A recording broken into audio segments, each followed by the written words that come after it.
자, 이어서 데이터의 의미, 데이터의 정의에 대한 설명을 계속하겠습니다. 앞에서는 데이터의 용어에 대한 정의와 연구 방법론 관점에서 바라보는 데이터의 의미에 대해서 살펴봤습니다. 이어서 컴퓨터 분야에서 데이터라고 하는 것이 어떤 의미를 가지고 있는지, 어떤 의미로 사용하는지, 그리고 또 경영학 분야에서 데이터가 어떤 의미를 가지고 있는지 해서 이런 그 연구 방법론, 컴퓨터 분야, 경영학 분야 각각에서 바라보는 이 데이터의 의미가 뭐냐 하는 것을 통해서 이 데이터의 다양한 측면을 살펴보고자 합니다. 그리고 난 다음에 이 데이터들이 가지고 있는 형태, 형식, 그리고 특성이 뭔가 하는 것을 가지고 이 데이터의 의미에 대해서 살펴보고자 합니다.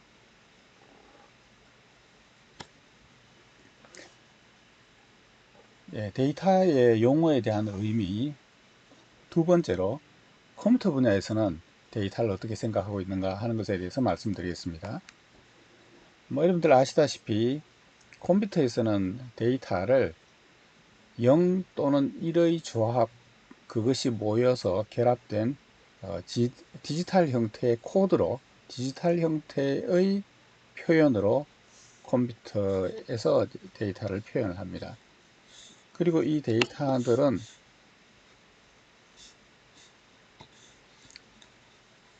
그 양이 많기 때문에 보통 이제 파일이라고 하는 것을 통해서 컴퓨터 어떤 저장 매체, 특별히 컴퓨터 보조기억 장치의 저장 매체에 이 데이터를 저장하게 되죠.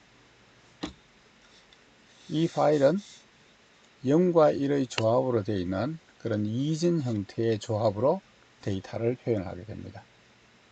그래서 컴퓨터 입장에서는 컴퓨터에 의해서 특정한 방법으로 처리되거나 해석될 목적으로 어떤 순서를 가지고 나열된 기호, 그 컴퓨터 코드로 표현되어져 있는 것의 모임, 이게 데이터입니다.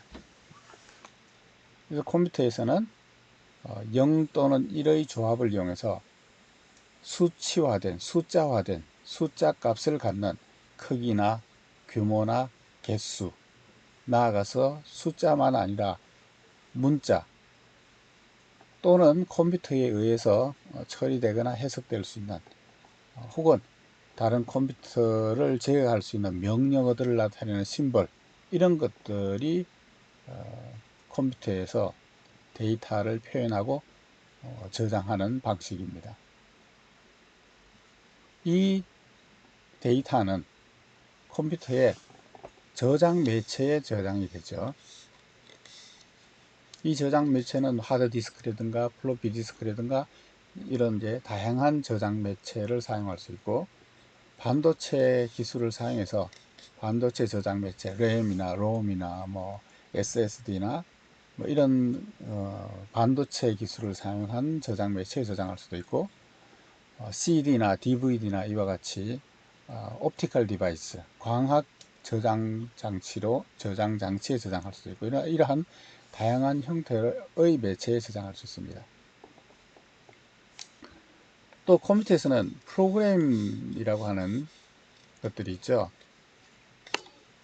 이 프로그램도 일종의 0 또는 1 형태로 되어 있는 코드로 컴퓨터가 해석하고 실행할 수 있는 명령어들을 0 또는 1의 조합으로 된 심볼, 컴퓨터 코드로 표현을 합니다.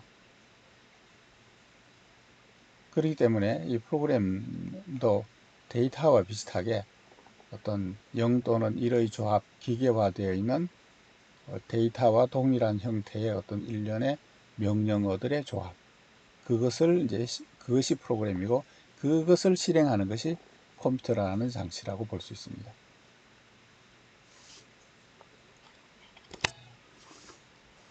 또 데이터에 대한 의미, 용어에 대한 어떤 정의로 경영학에서는 데이터를 어떻게 생각하고 있는가?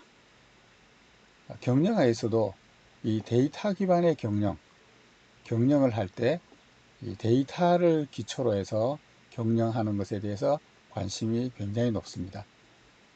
그래서 2010년 이후부터는 이 데이터 기반의 경영학, 데이터 시대의 경영학에서 데이터의 시대라 부르기도 한다고 합니다. 이것을 다른 말로는 4차 산업혁명이다 이렇게 부릅니다. 이 4차 산업혁명은 이 컴퓨터에 의해서 인공지능 기술과 빅데이터 기술을 활용해서 이전에 하던 어떤 그런 경영 방법, 산업 생산 방법과 획기적으로 다른 더 효율적인 이런 이제 경영 내지는 생산한다 해서 이것을 이제 4차 산업혁명이다 이렇게 부르죠. 이 4차 산업혁명이 바로 이 데이터 기반, 디지털 기반이 그 핵심이죠. 그래서 이 경영학 분야에서도 데이터를 굉장히 중요하게 생각합니다. 그래서 경영학에서는 이 데이터 자체가 하나의 중요한 자산이어서 이 데이터들을 돈으로 사고 데이터를 돈으로 팔고 그래서 그 데이터 기반으로 자신의 기업 활동이나 산업 생산 활동을 더 효율화하고 더 부가가치를 높이는데 데이터를 사용합니다. 그러다 보니까 데이터 자체를 돈으로 사고 파는 데이터 유통이 이루어지고 있고 이런 데이터 유통을 하는 데이터를 그 돈을 받고 사고 팔고 하는 데이터 이런 부가가치를 창출하는 이런 일종의 그 공장 역할을 한다라고 해서 데이터 팩토리라고 하는 이런 새로운 개념의 회사들이 나오고 있다고 합니다. 이 데이터 팩토리는 또 다른 말로는 데이터 뷰로라고 부르기도 한다고 합니다. 이 데이터 팩토리, 데이터 공장은 가치 있는 데이터를 수집을 해서 그것을 저장하고 가공을 해서 그것을 필요로 하는 사람에게 판매하는 이런 역할을 하는 회사를 데이터 팩토리 회사다 이렇게 부릅니다. 이런 데이터 팩토리 회사가 새롭게 등장해서 굉장히 빠르게 성장하고 있는데 세계적으로는 엡실론, 엑시엄, 이큐팩스 이와 같은 회사들이 데이터를 돈을 받고 파는 그런 이제 유명한 회사들입니다. 우리나라에서도 KCB, 나이스 이런 데와 같이 어떤 개인의 신용 정보라든가 금융 신용카드 거래 정보라든가 혹은 SK 지오비전, 네이버 등 이제 그 데이터를 많이 가지고 있는 이 회사들이 이 데이터를 다른 회사에 돈을 받고 유료로 서비스하는 이런 이제 그 데이터 팩토리 역할을 하는 그런 사업도 하고 있다 이렇게 볼 수가 있겠습니다. 밑에 있는 그림은 마이크로소프트의 아주르라고 하는 것이 그 마이크로소프트에서 제공하는 클라우드 플랫폼이죠. 이 아주르가 생각하는 데이터 팩토리의 개념을 보여주고 있습니다. 제일 왼쪽에 보시면 데이터가 생산되는 데이터 소스, 데이터의 원천, 데이터가 생산되는 데이터가 만들어지고 있는 그런 이제 데이터 현장이 있고요. 이 데이터들 다양한 곳에서 나오는 데이터들을 수집을 해서 거기에 대해서 적절한 가공과 전처리를 통해서 의미 있는 데이터들을 만든 다음에 그것을 변환하거나 빅데이터 분석을 통해서 유용한 정보를 추출해서 부가가치가 있는 그런 어떤 정보를 생산한 다음에 이것을 필요로 하는 곳에 퍼블리싱 제공을 해서 판매하는 그러면 이제 이것을 이제 고객들이 그것을 이용해서 돈을 주고 사서 자기네 어떤 서비스와 자신의 경영의 활용을 하겠죠. 그러니까 이런 메커니즘이 이제 데이터 팩토리다 이렇게 정의를 했습니다.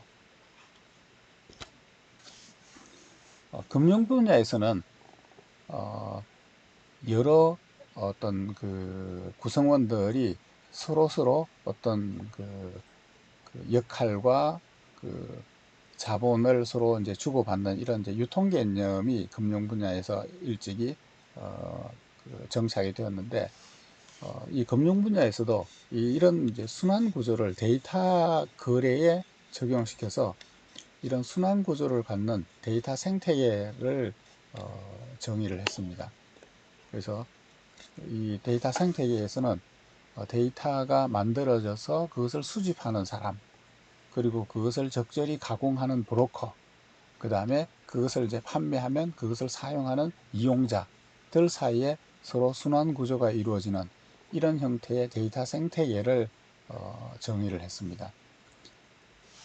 데이터를 생산하는 사람, 데이터를 처음 생성했던 사람들은 이 생성한 원시 데이터를 이 콜렉터에다가 판매하겠죠. 그럼 원시 데이터를 판매하면 그것이 여러 단계를 거쳐서 가공을 하고 다른 사람들의 데이터가 보태어져서 더 부가가치가 높은 형태로 바뀌어서 컨슈머, 유저한테 이게 판매가 되겠죠.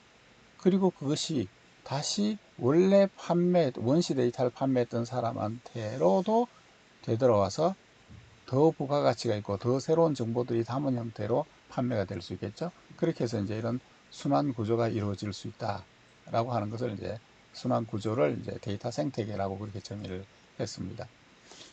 처음 원시 데이터를 판매한 사람들이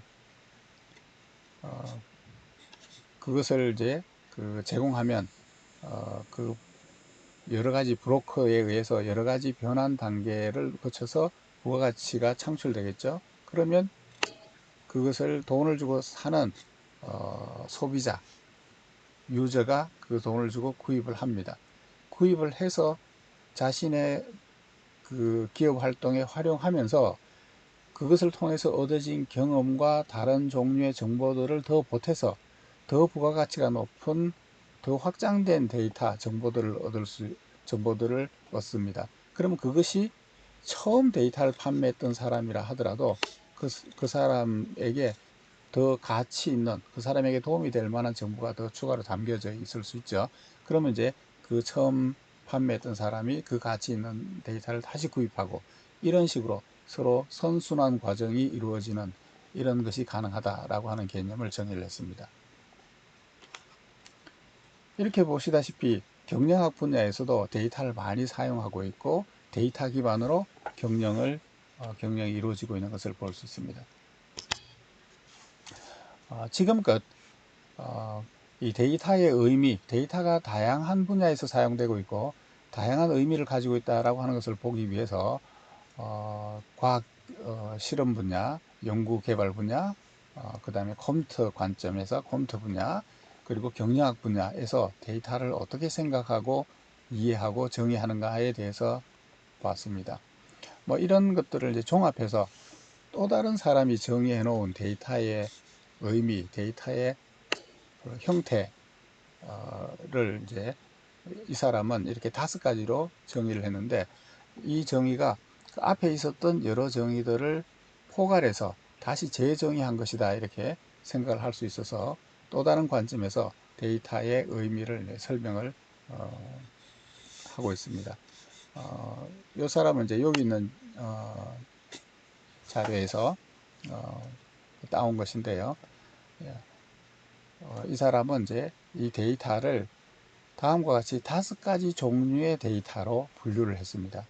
데이터라고 하는 것은 다음과 같이 5가지 형태가 있다. 첫 번째가 관측 및 관찰 데이터. 어떤 대상으로부터 그 대상을 측정하거나 관찰하거나 해서 얻어진 데이터. 이게 어떤 데이터의 한 형태다. 그러니까 예를 든다면 센서를 통해서 들어오거나 혹은 어떤 사람에 대해서 설문조사를 하거나 이렇게 해서 조사하거나 관측하거나 관찰한 데이터라고 하는 것이 한 가지 종류가 있다. 그 다음에 과학 실험을 통해서 얻어지는 실험 데이터가 있다. 예를 들어서 어떤 유전자 DNA 서열이라든가 혹은 어떤 현미경을 통해서 관찰한 데이터든가 이런 식의 어떤 특정한 환경과 실험 장비를 통해서 얻어진 데이터. 이것이 또 데이터의 한 종류다. 그 다음에 컴퓨터가 생산하는 데이터가 있을 수 있습니다. 그래서 컴퓨터에 저장되어 있는 형태의 텍스트 데이터라든가 혹은 그 컴퓨터 알고리즘이나 프로그램에 의해서 나온 계산된 어떤 그 새로운 데이터 혹은 컴퓨터에 컴파일 되거나 컴퓨터에 저장된 데이터, 이런 종류의 데이터가 있을 수 있다. 그 다음에 시뮬레이션 모델을 통해 가지고 실제 상황이 아니라 시뮬레이션 어떤 모델을 통해서 생산해 놓은 데이터, 시뮬레이션 데이터가 있을 수 있습니다. 그래서 시뮬레이션 모델을 통해서 어떤 주어진 환경의 인풋에 대해서 시뮬레이션을 통해서 자동으로 생성해 놓은 데이터, 이런 시뮬레이션 데이터가 있을 수 있다. 그 예를 들어서 기후 모델이라든가 경제 모델이라든가 그 다음에 어떤 그 생화학 모델이라든가 이런 것들은 어떤 그 분야의 모델을 만들어 놓고 이런 상황에서는 이런 데이터, 저런 상황에서는 저런 데이터 해서 그 모델이 자동으로 생산해서 나오는 데이터, 이런 데이터를 시뮬레이션 데이터 이렇게 할 수 있습니다. 그 다음에는 참조 또는 표준 데이터가 있을 수 있다. 이거는 미리 정해져 있는 표준, 미리 정해져 놓은 어떤 그 가이드라인, 미리 정해져 있는 데이터들의 모임, 이런 것들을 참조 또는 표준 데이터다 이렇게 알 수 있습니다. 뭐 예를 들어서 유전자 서열들을 쭉 모아놓은 데이터뱅크가 있습니다. 혹은 이제 화학 구조물들을 쭉 저장해 놓은 데이터가 있습니다. 그래서 다른 데서 참조할 수 있도록 가지고 있는 데이터 사전, 데이터 풀들과 같은 이런 데이터가 있을 수 있다. 이렇게 해서 이 사람은 이제 이 5가지의 유형으로 데이터를 정의를 했습니다. 그 앞에 있었던 어떤 그런 이제 3가지 그 데이터 영역을 설명하면서 나왔던 것을 이 사람은 이제 자기 나름대로 재해석해서 데이터는 이렇게 5가지 형태로 분류할 수 있다라고 했습니다. 이 사람의 그 분류 방법이 그 앞에 있던 것하고 좀 중복되는 부분이 있을 수도 있고 또 새롭게 재정의한 부분도 있을 수 있습니다만 어쨌거나 지금 이제 살펴본 바와 같이 데이터라고 하는 것은 굉장히 다양하다. 여러 분야에서 사용되고 있다. 그러면 우리가 데이터 분석을 하든지 데이터 전처리를 하든지 할 때 그 다양한 타입, 다양한 형태에 맞춰서 데이터 분석을 하게 되고 그 분석에 필요한 데이터 전처리를 하게 되죠. 그렇기 때문에 우리가 이 데이터의 다양한 의미에 대해서 우리가 이해할 필요가 있기 때문에 여러 가지 관점에서 데이터라고 하는 것은 어떤 종류가 있는가, 어떻게 활용되는가, 각 분야마다 어떻게 이해하고 있는가 하는 다양한 데이터의 종류에 대해서 말씀을 드렸습니다. 자, 어떤 종류의 데이터든지 그 데이터가 많이 모여서 큰 데이터 집합을 이루게 되겠죠. 그래서 어떤 앞에서 말씀드렸던 다양한 유형의 데이터이든지 그 데이터가 모여 있으면 그 데이터는 다음과 같은 3가지 특성을 갖는다고 합니다. 이 데이터들의 모임, 데이터 집합은 디멘저널리티, 차원을 갖는다 이렇게 얘기하고요. 그 다음엔 데이터의 스파스, 공백이 많다, 공백이 많을 수 있다, 공백이 존재하는, 공백을 갖는 뭐 이런 이제 특성을 가지고 있다. 그 다음에 또 하나는 해상도, 얼마나 자세한 정도로 데이터가 표현되어 있는가, 데이터가 표현되어진 정도, 요 이제 3가지 관점, 특성을 가지고 있고 요 관점과 특성을 잘 이해하고 관리를 해야 됩니다. 우선 이제 차원이라고 하는 것은 뭐냐면 데이터들이 많이 모여 있으면 그 각각의 데이터들은 그 데이터를 표현하는 차원이 있습니다. 무슨 얘기냐면 학생에 대한 데이터를 표현한다. 학생에 대한 데이터들이 많이 모여 있다. 그러면 그 각각의 학생들은 정보가 학번, 이름, 나이, 주소 이런 등등의 속성들의 값이 모여서 하나의 학생이 이루어져 있습니다. 그 속성이 어떤 데이터는 예를 들어서 한 5개 정도의 속성으로 학생 데이터를 표현하고, 어떤 경우에는 한 100개 정도의 속성으로 데이터를 표현하고, 이렇게 서로 다른 개수의 속성으로 표현할 수 있죠. 만약에 이 개수가 많으면 한 학생에 대한 정보가 굉장히 많은 거죠.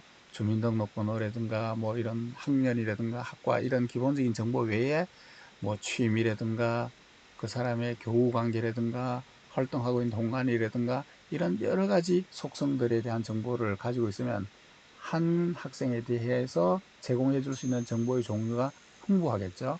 이것을 그 데이터의 차원이다 이렇게 얘기합니다. 그래서 차원의 개수가 작을 수도 있고 차원의 개수가 많을 수도 있습니다. 만약에 차원이 많으면 다시 말하면 한 데이터를 표현하는 데 사용한 속성이 많으면 한 사람의 데이터가 굉장히 많은 거죠. 그러면 그 사람들의 데이터들이 많이 모였으면 전체적으로 데이터가 굉장히 개수가 많아지겠죠. 이 차원이 많아지게 되면 분석을 하는데 굉장히 복잡한 그런 고려해야 될 요소가 많아지기 때문에 이 차원이 많아지게 되면 시간이 많이 걸립니다. 분석할 때. 그래서 이것을 이제 데이터가 차원이 너무 많아지면 차원의 저주라고 해서 이게 이제 그 지수함수적으로 고려를 할 대상이 늘어나기 때문에 시간이 많이 걸리는 그런 문제가 있기 때문에 한 데이터를 표현할 때 어느 정도 몇 개의 속성으로 얼마의 차원으로 데이터를 표현할 것인가 하는 것을 이제 고려를 해야 합니다. 자, 그 다음에 이제 이 데이터들은 sparsity, 희박성 정도를 이제 희박성을 가질 수가 있습니다. 예를 들어서 이제 아까 학생에 대한 정보를 예를 들었을 때 여러 가지 속성을 가질 수 있다라고 그랬는데 이 속성의 개수가 많으면 어떤 사람은 값이 있는데 어떤 사람은 값이 없는 이런 속성들이 나타날 확률이 높아집니다. 그럼 예를 들어서 어떤 학생에 대한 속성 중에서 자신이 가지고 있는 자동차라고 하는 속성이 있다고 칩시다. 그러면 자동차를 가지고 있는 사람도 있고 자동차가 없는 사람도 있을 수 있죠. 그 다음에 취미가 많은 사람도 있고 취미가 아예 없는 사람도 있겠죠. 자신이 키우는 애완동물이 있는 사람도 있고 없는 사람도 있겠죠. 그래서 이 속성이 많아지게 되면 이 데이터들 안에는 어떤 사람은 값이 있지만 어떤 사람은 값이 없는, 다시 말하면 공백인 이런 데이터들이 많이 있을 수 있습니다.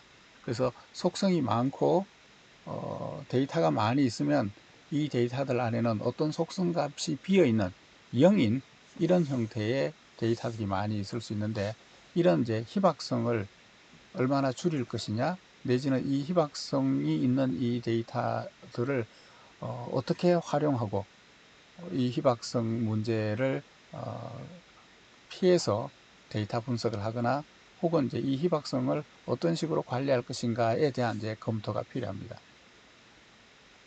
그 다음에 데이터를 표현할 때 레졸루션, 해상도를 얼마로 할 것이냐라고 하는 것을 고려하는 것이 중요합니다.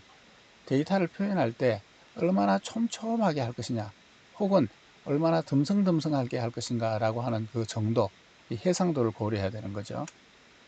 해상도가 너무 높으면 잡음이라든가 이런 이제 그 다른 이제 그런 이제 오류가 생길 수 있는 다른 그 간섭 요인이 생길 수 있는 여지가 늘어나는데 반해서 이 해상도를 너무 듬성듬성하게 되면 그 안에 있는 세부 정보를 잃어버릴 가능성이 있습니다. 예를 들어서 바닷물의 온도를 측정한다고 해봅시다. 바닷물의 온도를 측정하는데 1년마다 측정을 했다고 칩시다. 매년 한 번만 측정을 해요. 매년 한 번만 측정을 하게 되면 매달 어떻게 변화되었냐라든가 계절별로 어떻게 변화되었냐든가 더 세부 정보를 우리가 알 수가 없죠. 1년에 한 번씩 쟀기 때문에. 그래서 해상도가 너무 떨어지면, 다시 말하면 너무 듬성듬성하게 했으면 세부 정보를 잃어버릴 수가 있고, 그렇다고 해서 너무 자세하게 매분 매초 이렇게 측정한다고 하면 그 변화 자체가 그렇게 의미 있는 것이 아닌 어떤 그런 이제 일시적인 변화 같은 것들이 데이터로 들어올 수가 있겠죠. 그렇기 때문에 데이터 집합, 데이터를 우리가 저장하고 데이터를 수집할 때 어느 정도의 해상도를 할 것인가 라고 하는 것을 고려를 해야 됩니다. 그래서 이 데이터들을 많이 모았을 때, 데이터 집합을 했을 때 해상도를 어떻게 고려할 것이냐, 그리고 차원을 얼마로 할 것이냐, 이렇게 차원을 많이 하고 적게 함에 따라서 희박성, 스파르시티가 달라지는데 이 스파스한 상황을 어떻게 고려할 것인가, 관리할 것인가 라고 하는 요 세 가지 특성을 잘 고려를 하고 관리를 해야 합니다. 자, 지금껏 1장에 데이터 개념에 대해서 설명을 드렸습니다. 이어서 다음 동영상에서는 요 데이터들이 갖는 구조적인 특성, 데이터가 생긴 모양, 구조가 어떻게 되어 있는가 라고 하는 것하고, 그리고 이제 데이터의 종류가 뭐가 있는가에 대해서 이제 설명을 드릴 텐데, 지금껏 설명드린 것은 1장의 첫 번째 파트, 데이터에 대한 정의, 데이터의 개념에 대해서 설명을 드렸고, 이렇게 해서 이번 동영상 강의는 마치고 1주차 강의를 마치도록 하겠습니다. 이어서 2주차 때는 그 다음에 데이터 구조, 데이터 종류에 대해서 설명할 예정입니다. 지금껏 1장의 1절 데이터의 개념에 대해서 설명드렸는데, 이 데이터의 개념으로 데이터 용어에 대한 정의, 그리고 그 데이터에 대한 용어, 개념을 각각의 분야에서 어떻게 생각하는지, 연구 방법론에서는, 컴퓨터에서는, 경영학에서는 어떻게 생각하는지, 그리고 또 다른 사람이 포괄적으로 정의해 놓은 데이터의 유형과 형식에 대해서 말씀드렸고, 이런 데이터들이 많이 모였을 때, 이 데이터들을 많이 모았을 때, 데이터를 표현했을 때, 이 데이터 집합에 대해서 고려해야 될 세 가지, 차원 문제, 희박성 문제, 해상도 문제, 이 세 가지 특성에 대해서 말씀드린 것으로 1장의 1절에 대한 내용을 이제 마치도록 하겠습니다. 이 동영상 강의를 마치기 전에 제가 이어서 과제물을 올릴 텐데, 이 과제물에 대해서 조금만 안내를 드리겠습니다. 과제물은 다음과 같이 1장에 나오는 개념들, 용어들에서 간단히 정의해서 정의하는, 설명하는 요것을 이제 과제물로 올릴 건데요. 여기 보시다시피 이미 설명드린 뭐 데이터에 대한 정의라든가 그 다음에 연구 방법론에서 생각하는 데이터, 경영학에서 생각하는 데이터 팩토리, 데이터의 집합, 이런 내용들은 앞에 강의에서 설명드렸죠. 그 강의에서 설명드린 내용을 토대로 이 간단한 이 개념 정의를 정리를 좀 해주시기 바랍니다. 그리고 뒤에 있는 내용은 사실은 이제 2주차 때 나오는 내용인데, 미리 이 과제물을 따로따로 내기보다 1장에 있는 내용에 대한 전체적인 용어에 대한 것을 정의하는 것을 과제물로 올렸습니다. 대신에 이 과제물에 대한 제출 기한이 충분히 뒤로 늦춰져 있으니까 2주차 강의까지 다 들으시고 이 전체적인 내용을 리포트로 과제물로 제출해 주시기 바랍니다.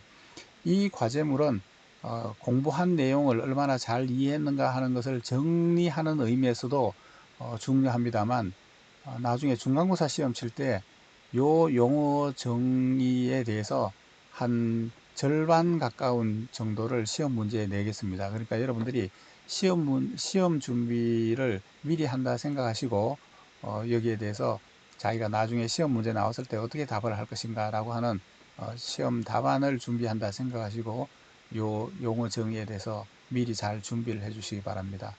그래서 이게 시험 문제에 뭐 예를 들어서 다음과 같은 용어에 대해서 설명하시오 이렇게 하고 데이터 이렇게 나오면 여러분들이 한 두세 줄 정도로 이게 어떤 개념이다 라고 하는 것을 답을 이제 달 수 있는 그런 형태로 해서 그 과제물을 준비해 주시기 바랍니다. 그러면 나중에 중간고사 시험 칠 때에 굉장히 중요한 대비가 될 것입니다. 자, 이렇게 해서 이제 1주차 강의를 마치고 여러분들이 지금 나와 있는 요 과제물들을 준비하시는 것으로 이번 1주차는 마치고, 이어서 2주차 동영상을 보시고 그 나머지 1장의 내용 이어서 2장에 있는 내용을 공부하시기 바랍니다. 자, 감사합니다.